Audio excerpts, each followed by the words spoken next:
Subscribe करें और bell दबाएं ताकि कोई खबर रह न जाए।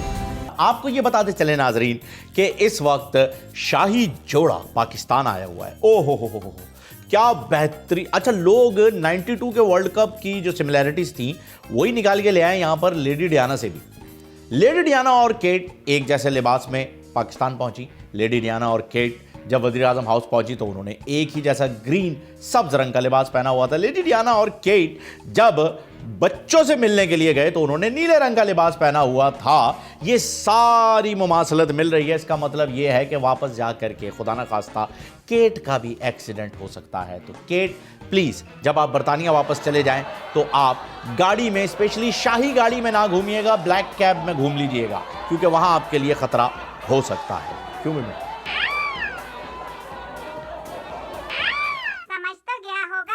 और नाज़रीन, जैसे कि आप जानते हैं कि शहजादा विलियम पाकिस्तान में मौजूद हैं, तो सिराजुल हक साहब ने भी यह मौका हाथ से जाने नहीं दिया।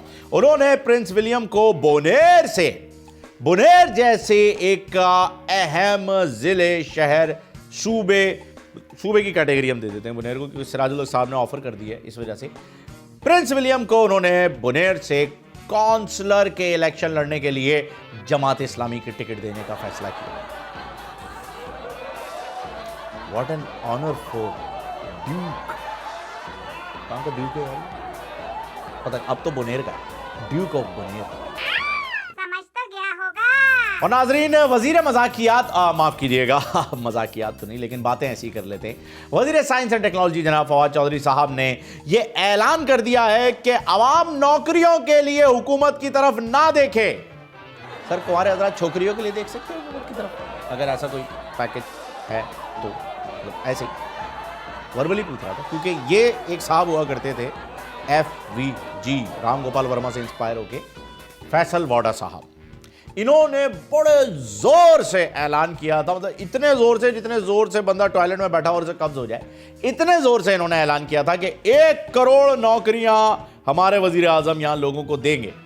तो वो किस खाते में था सर? मतलब आप ये बयान देते, माफी चाहूंगा अगर आपको बुरा लगे, तो ये बयान देते हुए आप हाई हैं या वो हाई हैं? क्योंकि आवाम की तो हाई है। अब दोनों में से हाई कौन है, डिसाइड करना।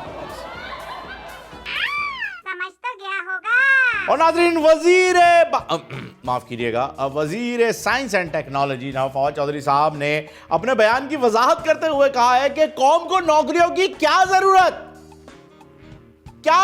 कौम को नौकरियों की। भाई किस लिए इंसान नौकरी करता है? खाना खाने के लिए ना। आपके पास लंगर है खाने के लिए, सुनने के लिए तकरीरें, देखने के लिए हैंडसम वजीर आजम है। आपको नौकरी की क्या जरूरत? ये वाली ट्राई कर दी है वैसे मेरे लिए, सॉलिड है, स्टे है। समझ तो गया होगा। और नाज़रीन, क्या आपके दांत में कीड़ा है? सिर्फ दांत के कीड़े का जिक्र हो रहा है यहां पे। क्या आपके दांत में कीड़ा है? क्या आपके दांत में दर्द भी है? क्या आपके टूथपेस्ट में नमक है? इन सारी बातों से हमारी अगली बात का कोई लेना देना नहीं है। ऐसे ही थोड़ा सा बिल्डअप कर रहे थे, टाइम भी तो पूरा करना होता है ना। हम आपको आसान जिंदगी गुजारने का एक ऐसा फॉर्मूला बताने वाले हैं जो कि आज से पहले आपने कहीं नहीं पढ़ा होगा। सिर्फ ट्विटर पे देखा होगा या फेसबुक पे पढ़ा होगा या स्नैपचैट के ऊपर या इंस्टाग्राम के ऊपर और या ऑर्कुट पे देख लिया होगा या MIRC के ऊपर चलता था ये। इसके अलावा आपने कहीं नहीं देखा होगा, कहीं नहीं पढ़ा होगा, कहीं नहीं सुना होगा। नाजरीन, अगर आप खुशहाल जिंदगी गुजारना चाहते हैं तो दूसरे के कामों में उतनी ही मुदाखलत करें जितनी कराची के कामों में कराची के मेयर मुदाखलत करते हैं। यानी अपने काम से काम रखना है, बस अपने काम से काम रखें। यह है इन शॉर्ट। नाजरीन, हमारे माशरे में सिखाया यह जाता है कि लड़के रोते नहीं, जबकि हकीकत में लड़कों को यह सिखाना चाहिए कि लड़के रुलाते नहीं। अब आपको औरत की एक फीलिंग बताएं कि किस एहसास से वो गुजरती है। लड़की जिंदगी के हर मोड़ पर रोती है।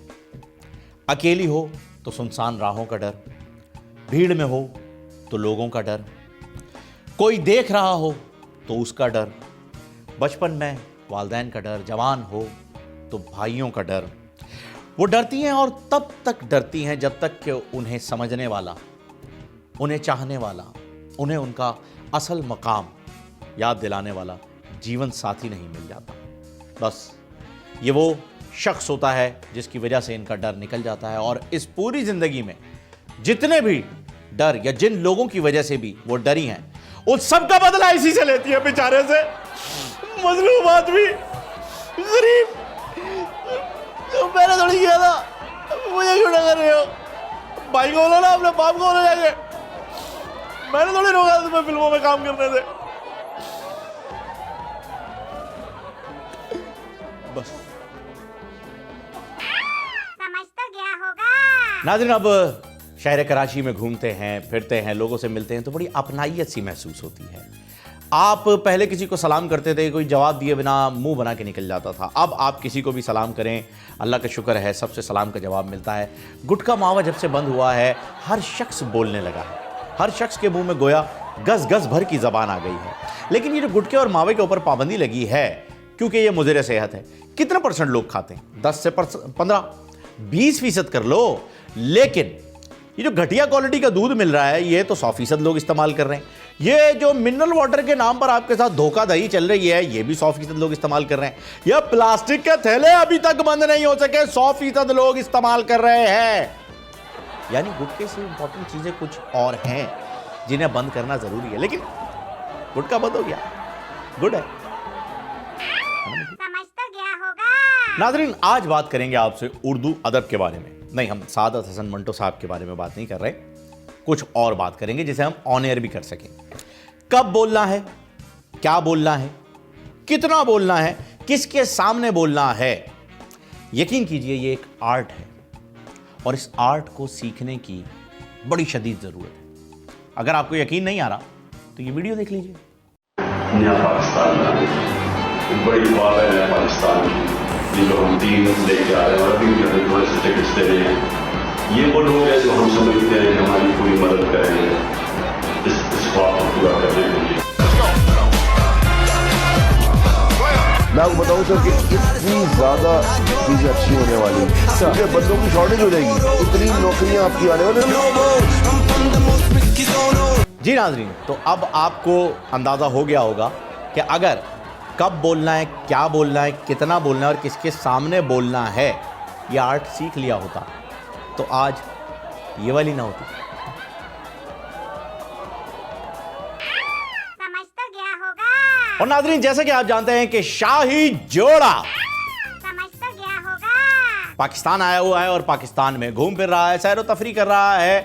और ये वही शाही जोड़ा है, ये वही प्रिंस विलियम है जिनके दादे परदादे जो हैं उन्होंने ईस्ट इंडिया कंपनी बनाई और पाकिस्तान को, जो कि उस वक्त हिंदुस्तान कहलाता था, अपना गुलाम बनाए रखा और अपने रेस्टोरेंट्स और होटल्स और क्लब्स के बाहर लिख दिया था कि dogs and Indians not allowed. लेकिन हमारा दिल बड़ा है, इसलिए हम इन्हें घुमा फिरा रहे हैं और घुमाते फिराते हुए हम इन्हें ले गए पिंडी के लुंडा बाजार, जहां प्रिंस विलियम ने जब अपने बचपन के मलबूसात 100 रुपए में बिकते हुए देखे तो उनकी आंखें भर आईं।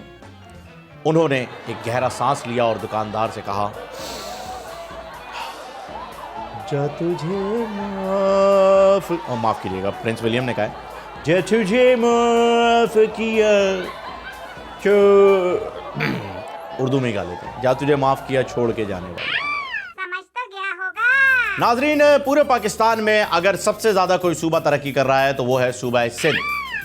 मैं नहीं कह रहा भाई, वजीर आला सिंध ने कहा है। जी खामा खाम पीछे पड़ जाते हुए जी, मुराद अली शाह साहब ने कहा है कि सूबा सिंध जो है वो पाकिस्तान में सबसे ज़्यादा तरक्की कर रहा है। स्पेशली मेरा मानना यह है कि तरक्की तो हो रही है और मुराद अली शाह साहब जो है वो कह भी सही रहे हैं, लेकिन ये तरक्की सिर्फ एजुकेशनल डिपार्टमेंट में हो रही है, तालीम में हो रही है। ये भी बहुत अच्छी बात है। अब किस तरीके से ये तरक्की की जा रही है, सिंध के कुछ टीचर्स हैं जो कि एहतजाज कर रहे हैं, आपको उन्हें देख के अंदाज़ा हो जाएगा कि ये तरक्की किस लेवल की है।